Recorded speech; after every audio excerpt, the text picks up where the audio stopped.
Hey guys, GHAZZY here with another YouTube video, but this time we're going to talk about something special.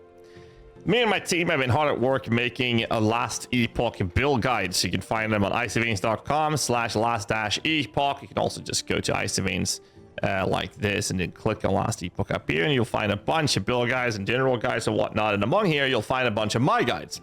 And I want to talk to you guys about one little special build that I have. Now, before we move into the actual guide of this build, I want to mention one little quick detail, and that is that sometimes the written guides will be updated before I even get a chance to update any videos. So if you're watching this further down the road, make sure you click out into the written guide, link to the descriptions down below to make sure you're following the updated version. As of this recording, we got a little nice build guide showing you strengths and cons and the skill sections, how that works, how it's set up. You have the skill tree, the entire of the passive tree set up, the skill passives with how they're supposed to work.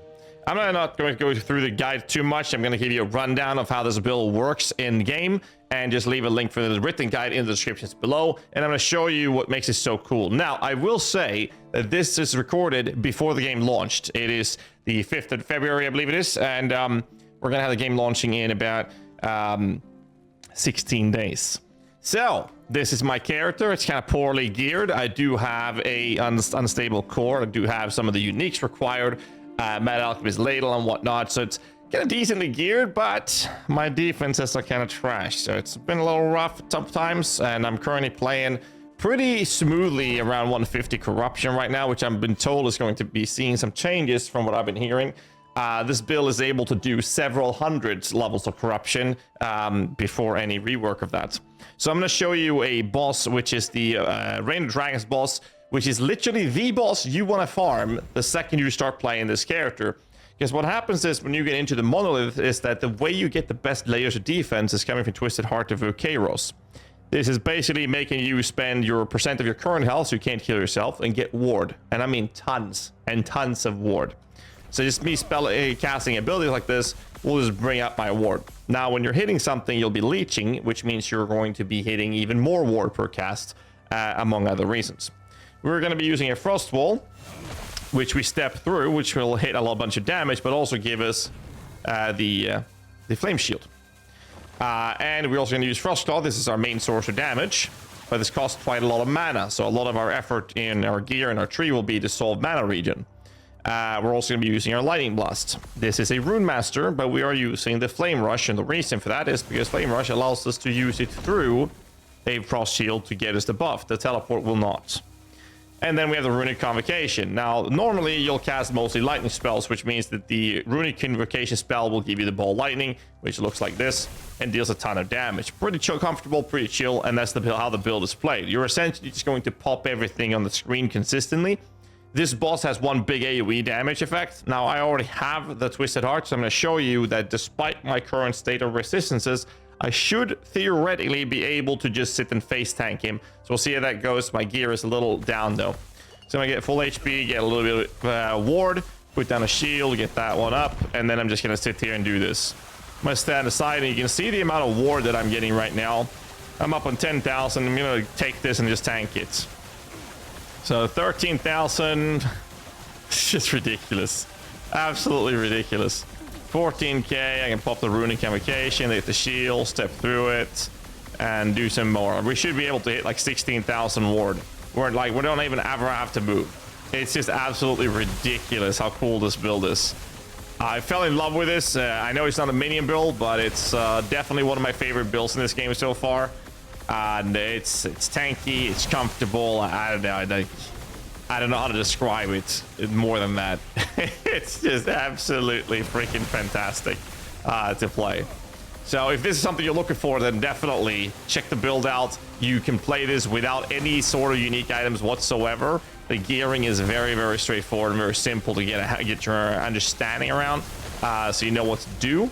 The other part of it is that the items that you do want is to farm the Reign of Dragons timeline so that you can get the Twisted Heart of Kairos, which will allow you to do this. And then once you have that, the rest of the gear you can very easily farm, as the Twisted Heart is just giving us this layer of defense. Let's see what we got here. We got poison damage, necro raz, slow on hit, poison raz. Now we're good because we want to have crit strike avoidance. So something to keep in mind, very importantly, is to make sure that you have 100% chance of crit avoidance. And then you want to have your resistances and tons of intelligence, scales your offensive skills, as well as scaling your efficiency of ward retention, as it gives you ward retention as well. So that's basically how this build is played, and I did not get the Twisted Heart, so I won't get one with LP. So the ward is absolutely fantastic. Just absolutely crazy how much you get. I know I keep saying energy shield all the time because I'm, mainly been playing PoE for the past decade. So what's really cool is that in here, the Reign of Dragons, you can see on the bottom side that this specific area has swords and axes, maces, daggers, and polearms as a specific node. And that's something we don't want, but that means that when we do this, we're only looking to get the 850 stability here to fight the actual boss and go ham on that. And that's basically the entirety of the playstyle for the early stage of playing a build like this. I've been having a freaking blast playing this.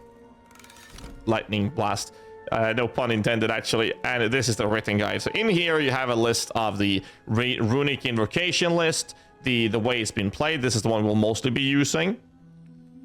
And then we have a mobility skill with a flame rush. There's a little bit of a note here about the teleport, equip, and the gear affix. We'll go through the list. There's more mods than you have room for, so you can get some different types of approaches to it.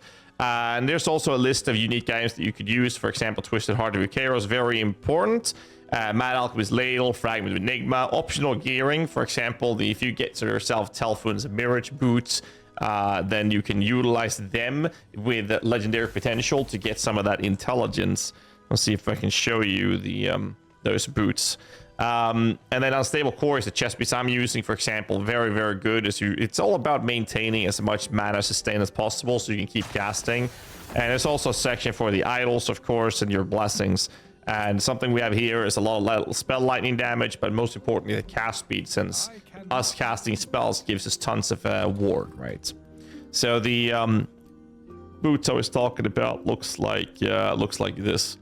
So I only have a legendary potential 1, so my next step for this character is actually to farm a lot of boot gear or area. So if I can get a pair of legendary 2 or 3 potentially instead, what I could do is get a pair of boots that has live movement speed, but most importantly something like intelligence.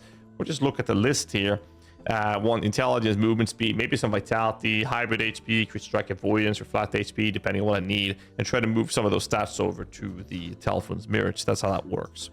A great tool for this is currently Last Epoch tools.com. You go to resources, click items, and I can look at the Mirage, for example, and then look at Telfun. If I scroll down, I can see that this one drops actually from a common drop, and it's from the Spirits of Fire.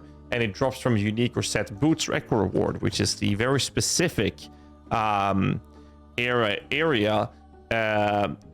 Spirits of Fire that has these nodes specific, which allows you to have not a direct target farm approach to it, but a higher probability of dropping what you want. So that's basically how this build is played and how it works. And I'm in love with this build. I think the Runemaster is one of the coolest things I've seen in an ARPG game in a very, very long time. So before I round this video off, I wanted to show you what I was talking about. So in here, you see the exclusive Echo reward is that you can find this one specifically that talks about the boots, unique or set boots. I'm not sure if you have any available on screen here. Doesn't seem like it. But basically, this area can drop those specific for the zone. So lastepoch.com can help you out with this. Same thing with the Twisted Heart, or if you want to have an unstable core, for example. You see that this one drops. It's a rare drop from Blood, Frost, and Death area, for example. That's basically how it works, but do check out the link in the descriptions below. Let me know in the comments what you guys think of the build, and don't forget to like, subscribe, and comment, and I'll see you guys in the next one. Till then, stay safe and keep rocking.